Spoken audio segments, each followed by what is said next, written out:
Okay, let's take a deep dive into the material you've shared with us about the life and work of Brian Wilson. Sounds good. When you think of him, you probably picture, the sun-soaked sound of California, the Beach Boys. Sure, that's the immediate image.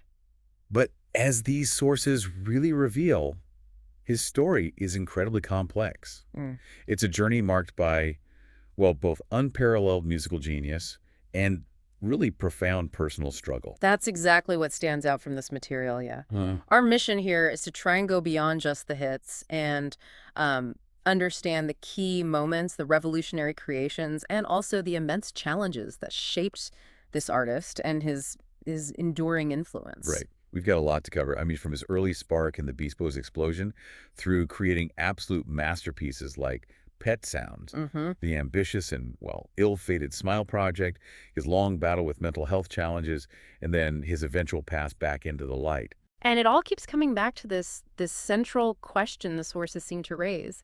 How could someone create music so radiant, so full of harmony and, apparent joy, while grappling with such deep internal turmoil? It's a powerful contrast, definitely. So let's start at the very beginning, looking at the foundation of his talent. Born in Inglewood, California in 1942, raised in Hawthorne, the eldest of the three Wilson boys. That's right. Brian, Dennis, and Carl.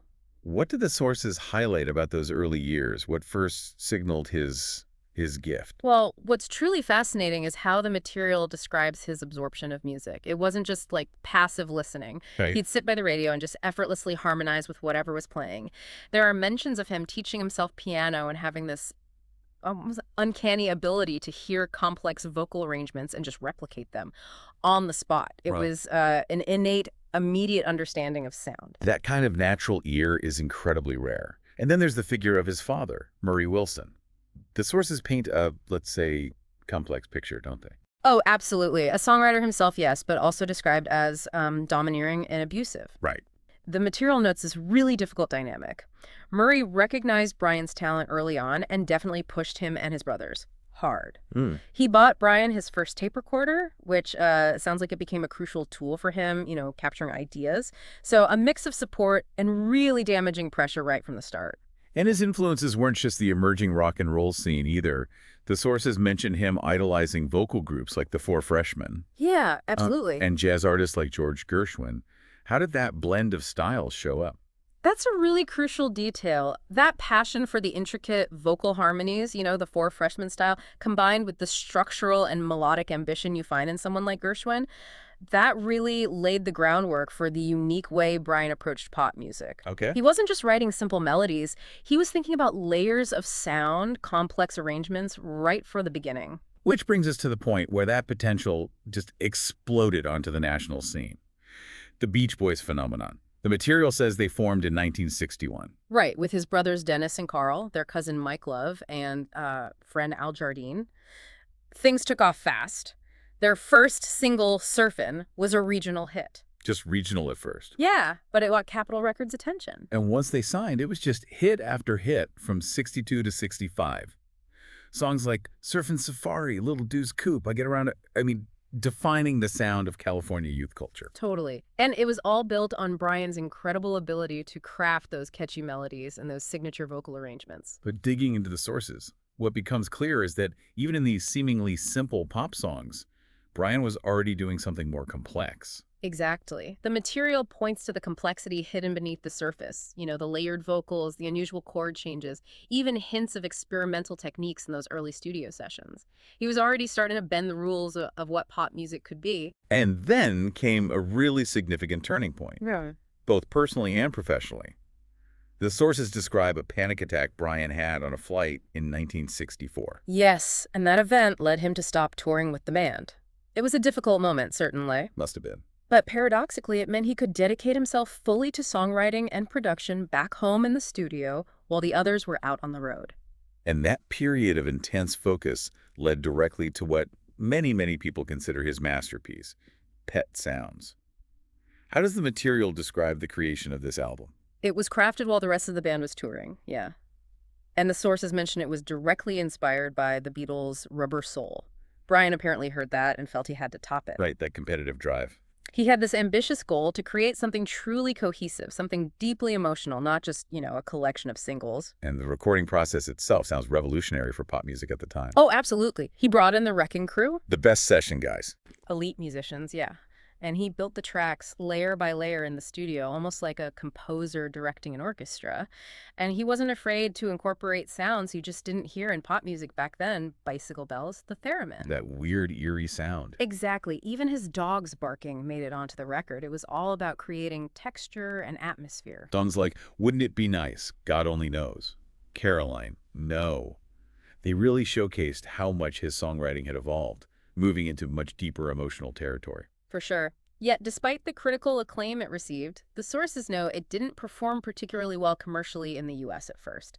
Capitol Records didn't quite know how to market this big departure. But the impact in the UK was immediate and huge, wasn't it? Massive. That connection to the Beatles is crucial. We often hear the quote from Paul McCartney calling God Only Knows the greatest song ever written. That kind of praise from his peers. Yeah. Wow. It says everything. It truly cemented its status, yeah, even if the commercial success took a bit longer to catch up in the States. Okay, so having pushed the boundaries with pet sounds, Brian's ambition didn't stop there. The material describes him immediately setting his sights on the next project. Smiley. Right, and this was intended to be even more ambitious, like a teenage symphony to God was the phrase used. A concept album exploring American themes, but through a very psychedelic lens. But this is where that core tension we talked about really starts to show its strain, right? Exactly. The immense pressure to follow pet sounds collided head-on with Brian's worsening mental state.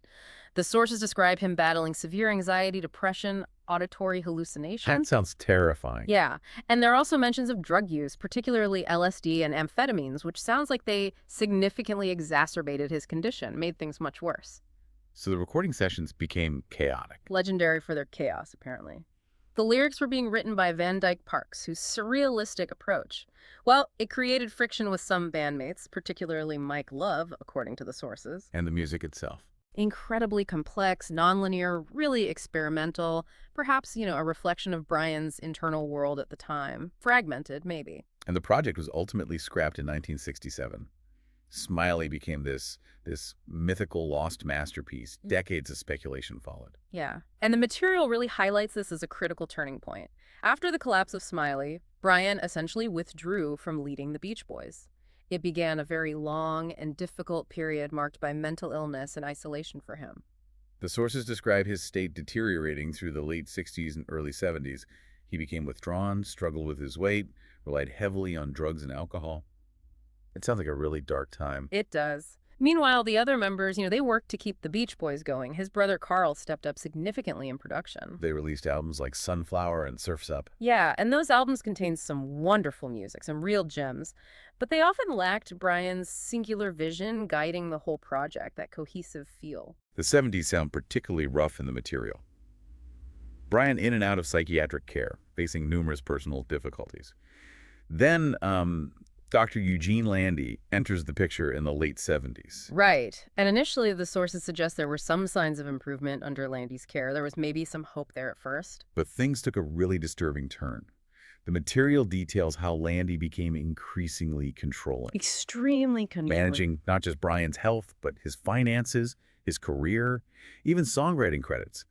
Brian was apparently heavily medicated, kept under very strict supervision. Yeah, many descriptions in the sources frame Landy as more of a captor than a healer.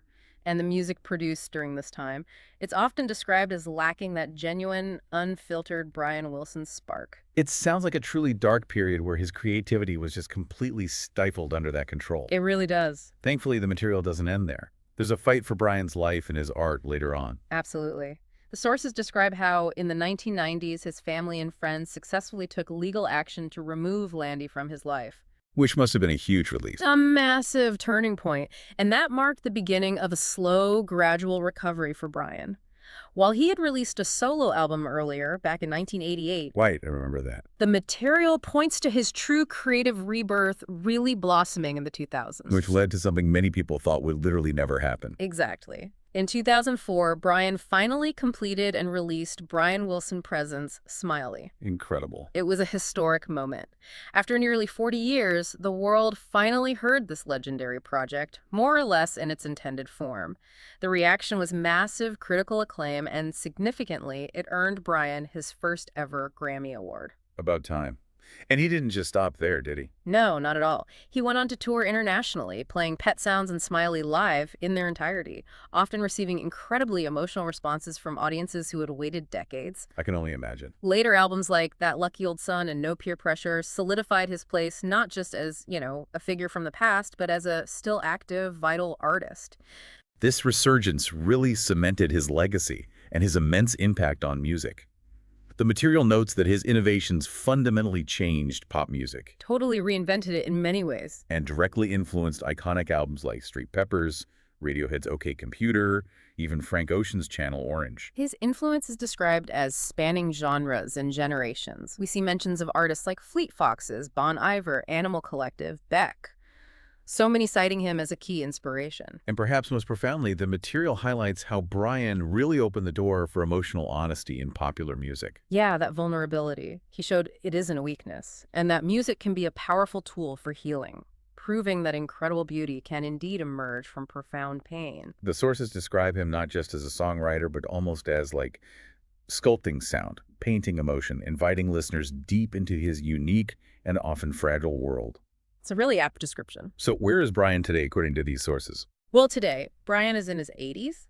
He still makes music, tours occasionally, connects with his fans, though the material does note his health remains delicate. His journey just demonstrates remarkable resilience, doesn't it?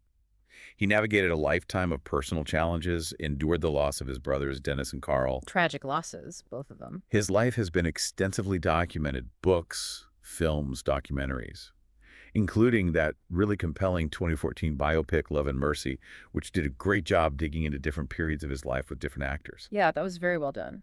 Through it all, the material really presents Brian as a beacon of creative courage, a man who faced intense darkness, but crucially, didn't let it extinguish his light or his ability to create something beautiful for the world.